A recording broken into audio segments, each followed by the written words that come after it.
That everyone is doing it, that is trending, does not mean that it should trend on your side. That everyone is doing it does not mean that it's right. Let me ask you a question. If you are that man, will you go and seek your hand in marriage? Many times I do hear ladies said, oh, when are you coming to seek my hands in marriage? When are you coming to meet my parents to seek my hands in marriage? My dear, let me ask you this question. How do you think that this man will seek your hand in marriage whereby your hand is already in his hand?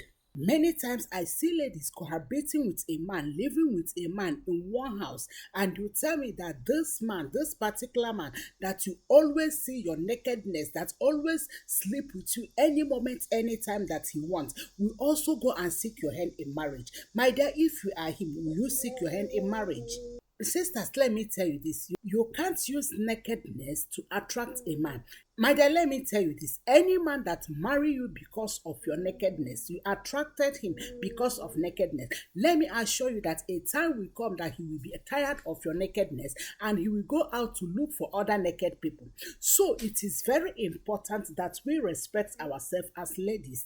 That every ladies are showing up their bum, showing up their body in order to attract men does not mean that you should do so. Integrity is very important. Is it the kind of life, the legacy you want to leave for your children?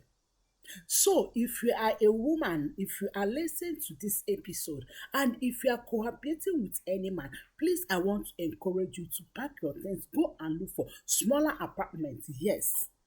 You may tell me, oh, big sister, because I don't have money, that's why I'm living with him. My dear, if you don't have money, go and live with your parents. It is not an abomination to live with your parents, but it's an abomination to live with a man that have not yet married you.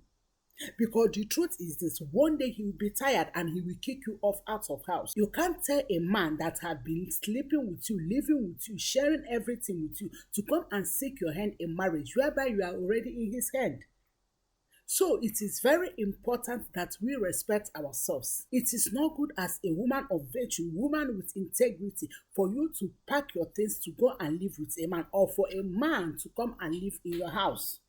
If any man wants to live in your house, please tell him, no, big sister said, don't live in my house. Let me tell you the truth. If you don't allow this man to live with you, or you living with him, I bet you within 6 months he will marry you. But because he is getting the milk free, if you are the one, will you buy the cow? Because he is getting the egg free, if you are the one, will you buy the chicken? You are the one that's postponing your marriage.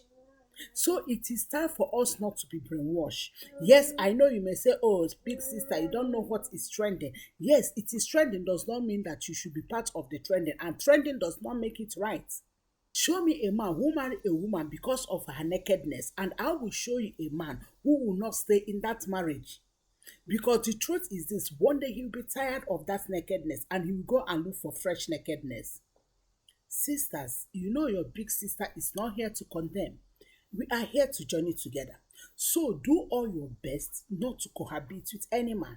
Do all your best not to live with him. Do all your best not to give him what he's supposed to pay and collect. You're giving it for him free. Anything that is free will not be paid for. When you start to give him those things free, honestly, he will not value you. And guess what? When you want to marry, after taking all those things, he will tell you, oh, my mom said I should marry someone from my village. My father said I should marry someone from my kinsmen. And guess what? None of their parents say so. But because he have already taken all those things, that's why now he have so many excuses. There's nothing new. There's nothing new he is expecting. So ladies, let's not allow unnecessary things to brainwash us. Let's take our integrity back and let's leave a legacy for our children. Is it the kind of the story you want to tell your child? That the way you marry her father or his father is by cohabiting? My darling, enough is enough for this cohabiting. Let's get our stand. If you don't have money for finding a good apartment, go and live with your parents. They are your parents. It's not an abomination to stay with your parents, but it's a very big abomination to stay with a man who have no certificate for your marriage. Thank you so much. I hope this episode bless you. God bless you. I'm still your big sister and I love you all. Shalom.